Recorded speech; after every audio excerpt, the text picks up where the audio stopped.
Good morning guys. So for those interested no kung giunsa nako na pag-record ang ako ang mga lessons, unsa nga mga app ang ako ang gigamit ug giunsa nako pag screen record no during my discussion ug unsa pud nga mga tools nga akong gigamit while nag-upload ko ana or while naghimo ko ana nga mga video lessons. Isa ni sa mga tools nga atong gamit while mag-record ta sa ato ang lessons no, the Jabra speaker.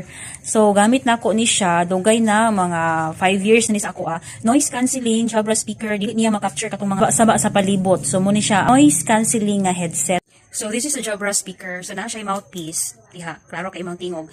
Tayo na po tayo kay audio. So mo ni clear kay imong audio ani guys. Murag yung tingog mo madunggan. For example, kung naana ka din na sa imong kung naana kay PowerPoint ready, imo na dali siyang slideshow para mo full screen siya. Then after ana, kung saan na ka mag-screen recording.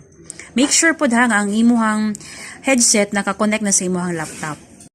Kung ready na ang inyuhang PowerPoint na naka-slideshow na mo,